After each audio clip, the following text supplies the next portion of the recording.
esos en talle le van a ir y ninguno se le va a meter en el culo.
Por suerte, ¿no? Pero bueno, fíjate esos shorts y nada, y a ver qué le gusta y después marcame bien qué es lo que quiere y te paso los precios.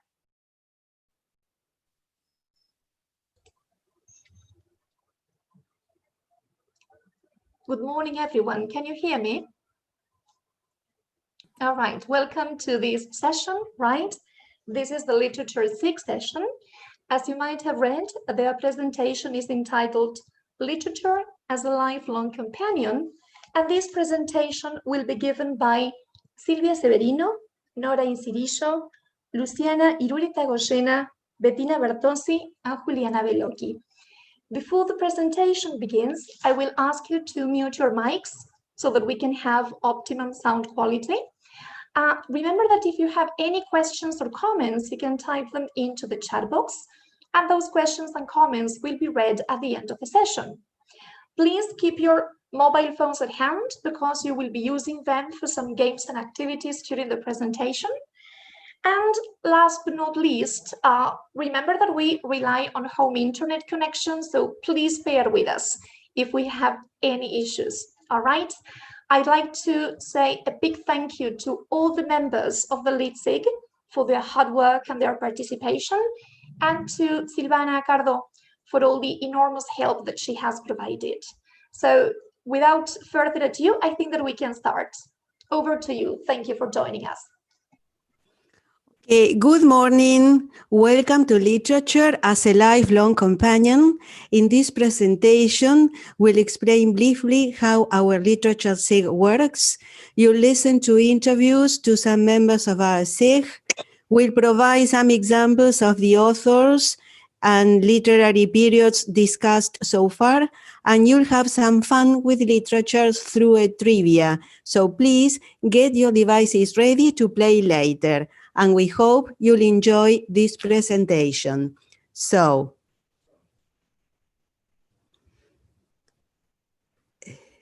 share. Well, let's find, well, there it is. Can you see the presentation? Can you see the slides? Oh my God. No, sí. Wait a minute. It should be there. I don't know why it's not there. Ahí está. Oh, can you see it now? Yes. Yes? The screen. Okay. Can you see it now, the presentation? Very small. Very small? Oh, why it's very small? Can you help me? I don't know why it is Yeah, small. you have to click on the slide number 1, so open it so we can see it. Okay, this is, can you see it now? Double click on slide 1. There. I don't know what happens. Now? Okay, I can share. Okay, please do that. Because I don't know, this is a technical problem. Are you sharing now? I can see it. You have to stop sharing first, and I share. That it is. Now?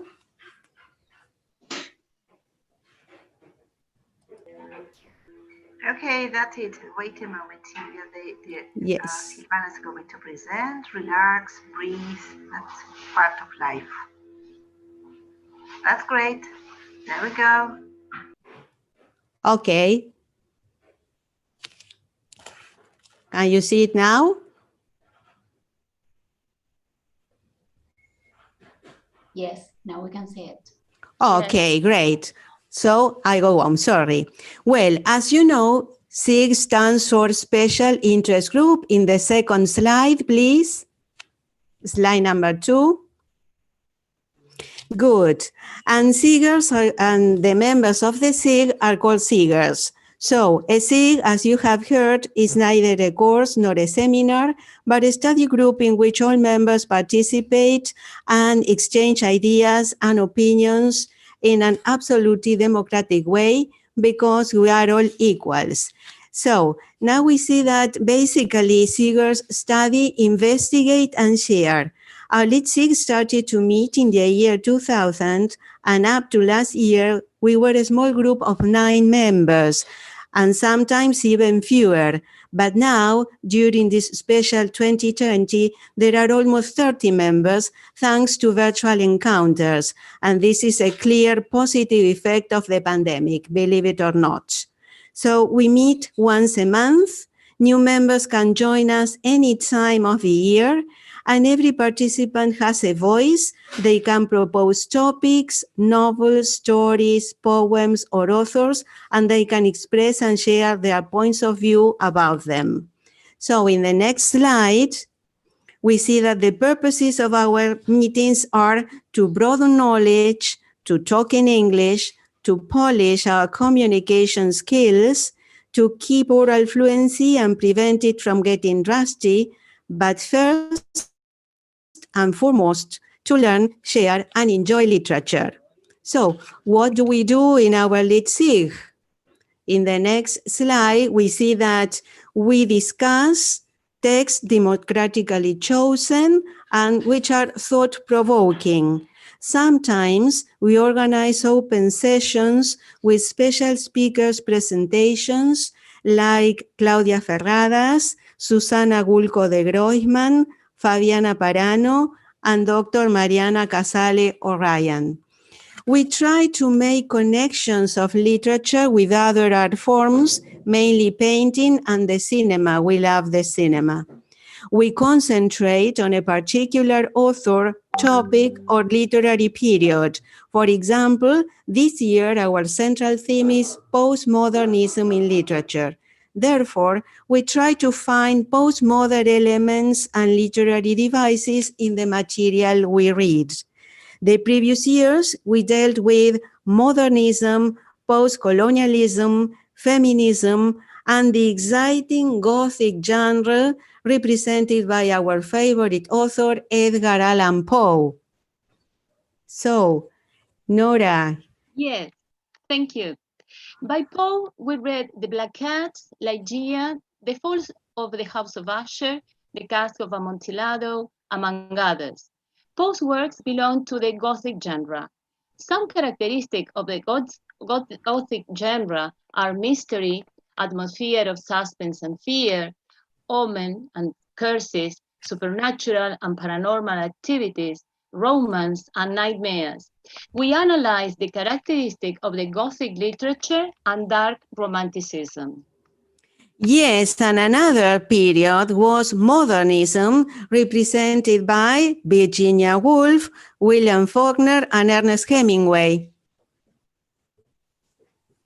Yes, on this occasion, we read Hills Like White Elephants and Indian Camp, among others, by Ernest Hemingway.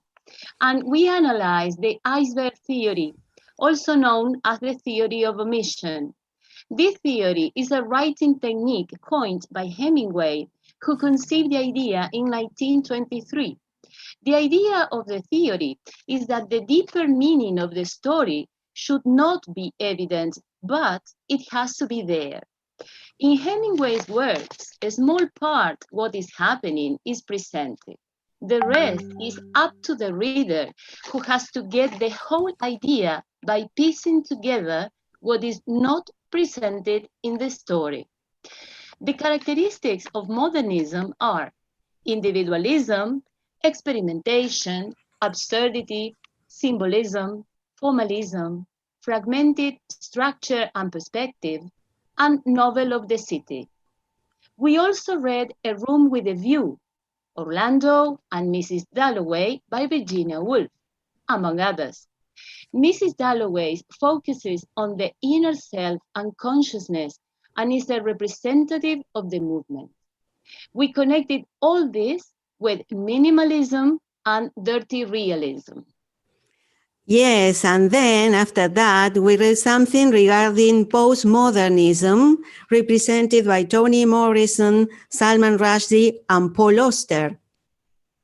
Yes, it's a form of literature which is marked by some literary conventions such as fragmentation, paradox, unreliable narrators, unrealistic and absolute impossible plots, parody, dark humor, games, paranoia, and authorial self-reference. It emphasized self-consciousness and pop art. We read The Invention of Solitude by Paul Auster, and we related it to Saki and Ray Bradbury's work. What's next, Silvia? The next one is post-colonialism, represented by Chinua Achebe, Arundhati Roy, and Chimamanda Adichie, and also Salman Rushdie in this period too. Yes, in this case, we read The God of Small Things by Arundhati Roy, and we analyzed the cultural, social, and political context and the intertextual connection with The Heart of Darkness by Joseph Conrad. We also dealt with concepts such as racism, migration, nationalism, freedom, human rights, and cultural imperialism. All these authors are very patriotic. They were born in colonies, valorized their cultural, political, and social identities, and try to make the world know about their reality. Well, and the other interesting period we dealt with is feminism, represented by Doris Lessing, Margaret Atwood, and again, Chimamanda Adichie. Yes, it's defined as the belief in the social, political, and economic equality of the sexes. Feminist literature portrays characters and ideas trying to change gender norms.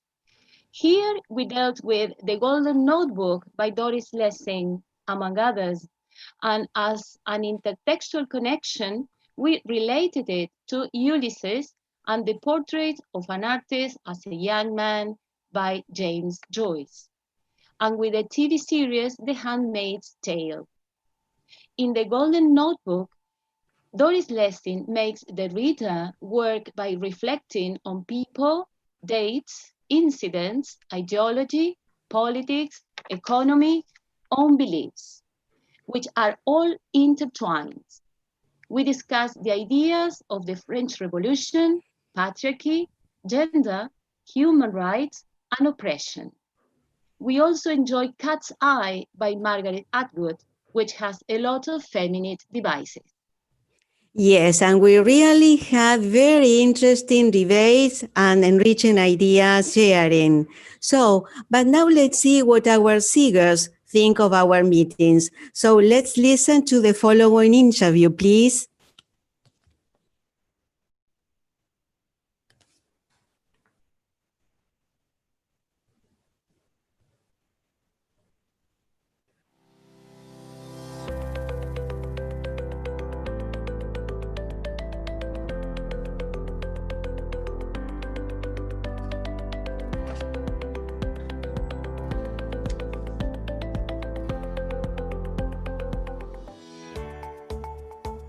Hello everybody, my name is Luciana and I live in Olavarria and I have been a member of this group since the beginning of the year.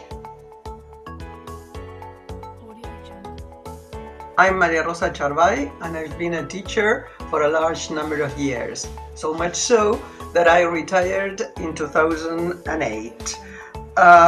It was then that, trying not to lose touch with the language and the profession and my beloved literature, that I got in touch with two younger friends who were also in our profession. They are Valeria Artigue and Pablo Toledo. As I've known them for a long time, and Valeria owns an institute in Barracas where I live, I asked them for advice. I phoned them one morning and Pablo told me, you've come to the right place at the right time. He put me through to Valeria, who was at the time a prominent member of the SIG, and well, she invited me, and here I am.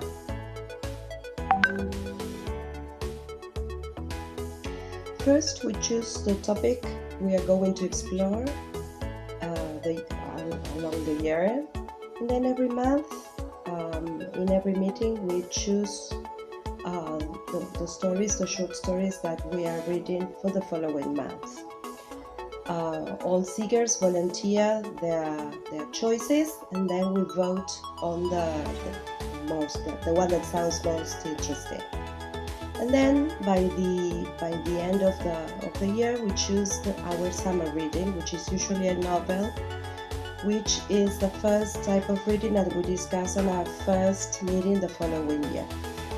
All decisions are made democratically, and we all take a part in the decision making. I decided to join the Literature SIG because I simply love reading. Reading has always played an important role in my life. It's the moment when I relax and connect with my inner self.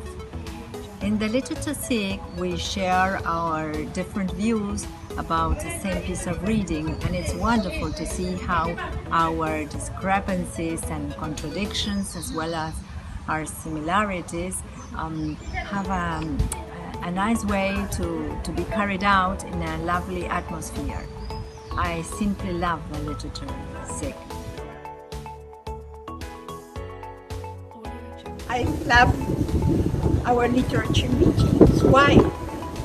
Because there I find people who have the same passion I have for the English literature, the English language.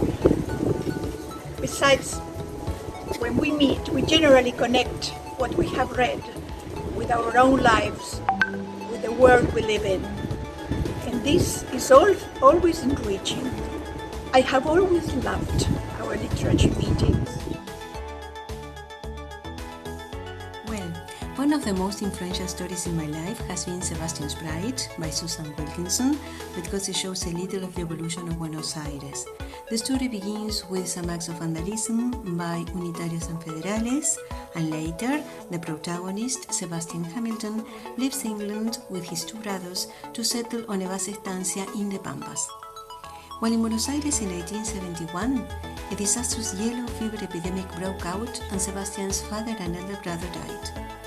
The description of the gap between Unitarios and Federales and the disease are shocking, and both the gap and the fear of the disease are absolutely current issues in Argentina today.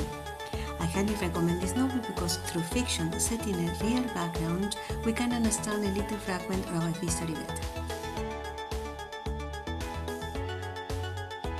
One lovely anecdote from the SIG is that we always shared our meetings with food. Well, before the pandemic, we used to meet and everybody shared something sweet, delicious, chocolate, and we had lovely meetings, warm meetings around tea, coffee, and treats.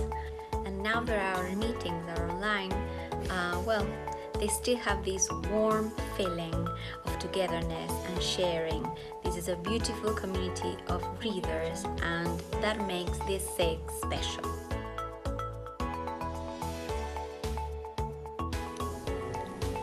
Hi, I think that the special thing about our meetings, our literature meetings, is the possibility of sharing our opinions among colleagues and the fact that we think we learn, even though we are teachers, we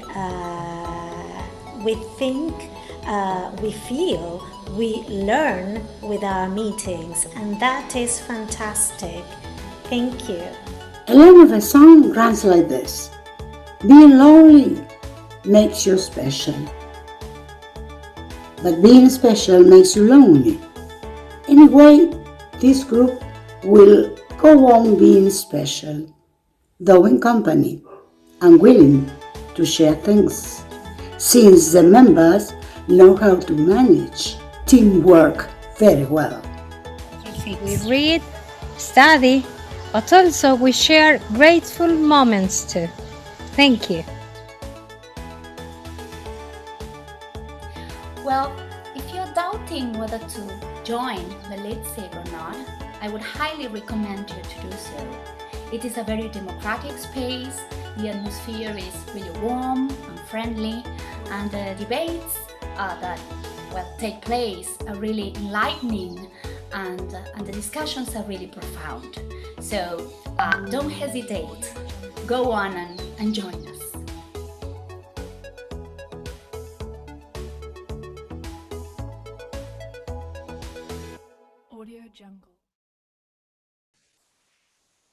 Okay, thank you very much, dear Seegers. You are great. You are the best. And now it's fun time. So let's play trivia with Luciana and Bettina, please. Yes, hello everybody, good morning. Hello Lucy. Hello. Are we ready? We're going to play a little bit. We're going to play Kahoot. It's Saturday, we need to have fun. Let's play. Let's have fun with literature. Well, we're going to play a trivia. This trivia is a concoction of things that everybody contributed. So here we've got our game. Keep your cell phones ready or computers because you will need a device to play. Okay, so let's see. All right, let's begin. You are going to access the game at kahoot.it. Okay, you are going to enter this site, kahoot.it, and you are going to enter this game pin. That's it. We are waiting for players. So you access the website, enter the code. Well, there's Zoe. Good. Welcome.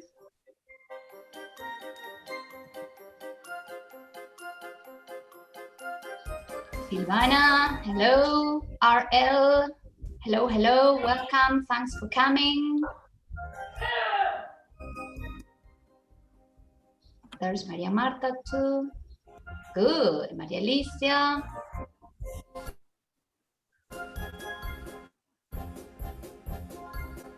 Laura, thank you.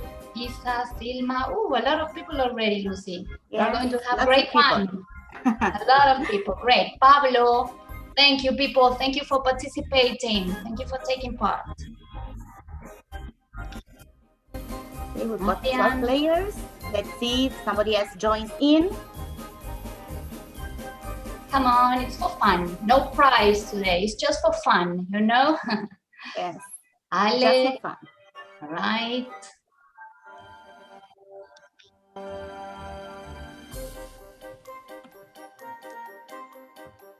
Okay. Okay, we have like 14 players already. One more. See you. Remember, you enter kahoot.it and you enter this game pin 4407813. Okay. María Eugenia, Rocío, Silvia. Great.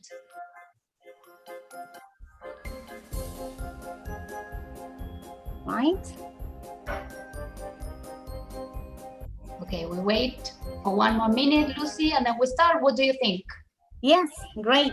And if you cannot join now, the game is open, so you can join afterwards at any moment. Yes, even if we are playing it. Yes.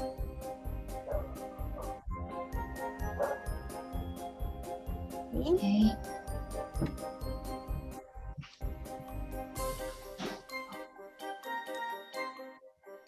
So, what do you think? Shall we start? Shall we start with the game? Yeah, let's begin. Yeah, okay. let's begin. Right, here we go. You ready? We've got questions, multiple choice questions, and you have to click the correct color. The first one, which movie or novel depicts the Jazz Age in the 1920s? Pick the correct color. Is it Rebecca, Great Gatsby, Mrs. Dalloway, The Old Man and the Sea? We've got you have the 4 options. Have 3, 2, 1 second left, and that's it. Excellent. Yes, you are right. It's The Great Gatsby, this magnificent story that was taken to the cinemas in 2013, starring Leonardo DiCaprio in the role of Jay Gatsby. Okay, well, let's see our scoreboard. Yes, okay. Ivana is here, coming first. Okay, let's look at the next question.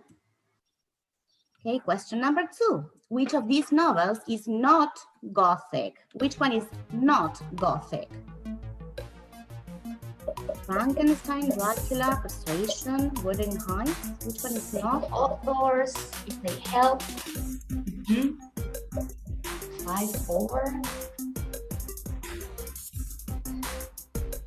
All right, excellent results. Right, Yes, good job for the Persuasion. ones who got it. It's Persuasion, Jane Austen's novel, which was published posthumously. And this is not a Gothic novel. It's actually a comedy of manners. Excellent. Let's look at our scoreboard. Yes, Silvana is again first, and let's move on. Okay, Charles Dickens, right? The writer of Oliver Twist was famous for depicting which era, which times?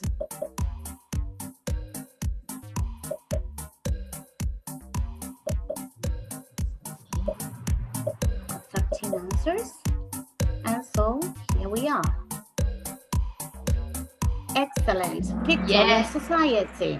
Victoria times are wonderfully depicted by Charles Dickens, not only in Oliver Twist, but also in other novels as well, such as David Copperfield or Hard Times. Okay, excellent. Let's see our scoreboard. Silvana is there, and Silma also has a streak with 3 correct answers in a row. Okay, let's move on to the next one. Question number 4. Who plays the role of Edward Ferrars in the 1995 version of Sense and Sensibility? Only one motion picture will bring you all the surprises that life and love can Or offer. options? Yeah, it's full of spices. Marianne. The video helps a little bit. Different as two. Yes, and we already have our answers, so let's look at the result. Okay. Very highly of him, and I greatly esteem him. Esteem him? Great. That's it, indeed. It's Hugh Grant who plays the role of Edward Ferrars in this unforgettable version of Sense and Sensibility, with Emma Thompson and Kate Winslet playing the roles of Elinor and Marianne Dashwood, respectively. Okay, let's look at the results. Right, Silvana is there with a score of 3,621, followed by very good results too. Okay, let's move on to the next one. Question number 5. Who wrote The Wizard of Oz?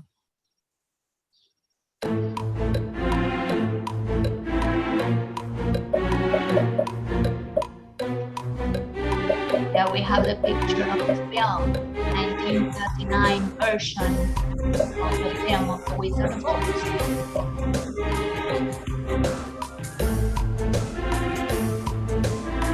We already have all our answers, so let's wait 3 seconds. And the answer is Frank Baum. Okay, exact choice. The Wizard of Oz was written in 1900, and the story chronicles the adventures of young Dorothy, Dale, and the other characters you could see in the pictures. Okay, well, let's look at the scoreboard. Silvana is there, first place, followed by Silma. Okay. Next question, question number 6. Which author is the iceberg theory associated with? Again, we've got 4 options.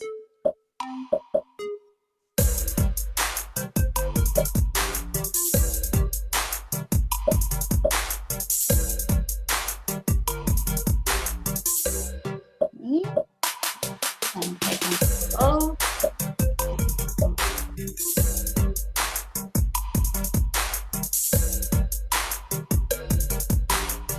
Okay, Ernest Hemingway.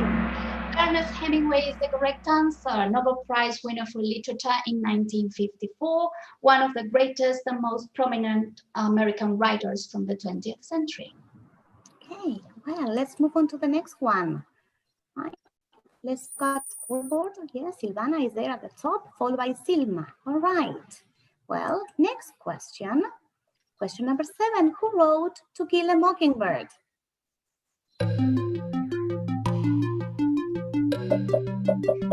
Lucy, we have only 5 minutes, so perhaps we should stop the game at 10.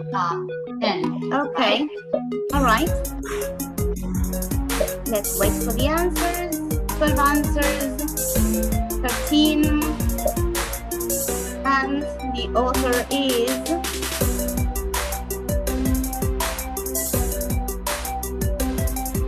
Harper Lee. Okay, most of you were right. To Kill a Mockingbird was written by Harper Lee in 1960. Good. Okay. Well, let's see. We are going to do 3 questions more. So let's see who the winner is. Now we've got a true or false. Yes, The Hunger Games is an example of rite of passage. True or false? Welcome. The time has come to select one courageous young man and woman for the honor of representing District 12 in the 74th Annual Hunger Games. It's your first year, Prim. Your name's only been in there once. They're not gonna pick you.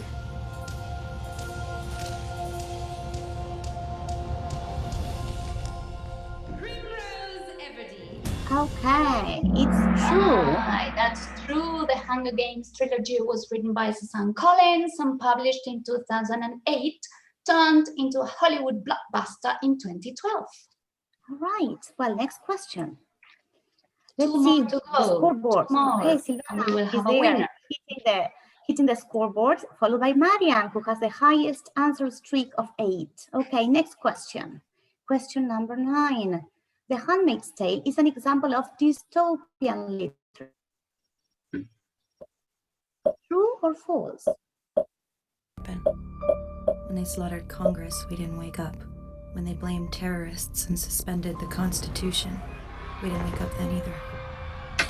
Now I'm awake. My name is Offred. I had another name. Ladies, I have to let you go. It's the law now. They needed to do it this way. All the bank accounts and the jobs all at the same time. You imagine Excellent. It's true. Yes, it's a dystopia. This dystopian novel was written by Canadian poet and novelist Margaret Atwood in 1985, and it was also turned into a famous TV series. And to finish, this is well, the we've last. got a winner, right? Okay. We've got another one. Sorry. Yes, Silvana. Yes. Marian is there. Okay, she has come first. Let's see. Last question. Yes, it's a true or false. The color purple was written by Toni Morrison. Okay, this is the last. So let's see who's the winner.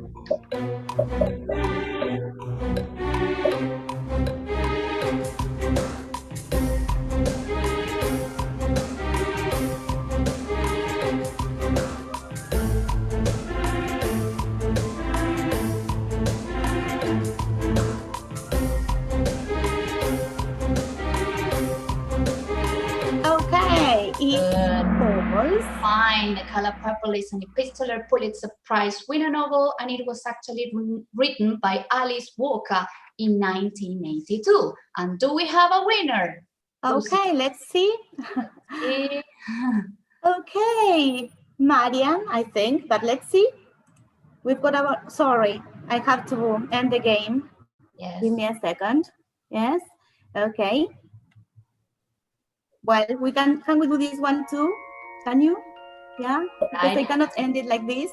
Okay, okay, okay. Fine. One more, an extra one. I'm sorry. You're a wizard, Harry. I'm a what? Okay. Harry Potter and the Philosopher's Stone was written in 1999. Dear True Mr. or Potter, false? we are pleased to inform you that you have been accepted at Hogwarts School of Witchcraft and Wizardry. Okay. It was false. It was false because it was written in 1997, right? Okay. Okay. Yes. Well, okay. So Silma is there. So now, yes, let's end the quiz. Let's end the yes, quiz. And let's look at the podium. Okay. Flor. Yes, Good. comes third. Marian, second. And who comes first? Silma. Okay. Congratulations. Good. Yes, and we've got the runner-up. Yes, runners-up. Thank you for playing before. It was a pleasure. Thank you very much. Okay. Thank you. So now, please, Juliana, can you tell us the final words? Yes, Give me a of second that I course. stop sharing. Thank you. Well, we would like to thank you all for joining us today. We're planning to do something else, but I'm afraid we ran out of time. Of course, you are more than welcome to join us. You will find a group of eager lovers of literature, but also lovely ladies and great teachers who have retired or who are still active. And that's proof of the great game that Luciana and Bettina just shared with us. So this is an idea that you can, those of you who are still working, can use in your lessons. Of course, I'm sure I saw the mail for the SIG that Melina just shared. So do write to us. We would love to have more people from other places. And well, we'll be available for you. Have a good day. Goodbye. Thank you. Thank you all. Goodbye. Bye-bye. Bye-bye. Thank you for coming. Bye-bye. Bye-bye, Thank you for everyone. coming.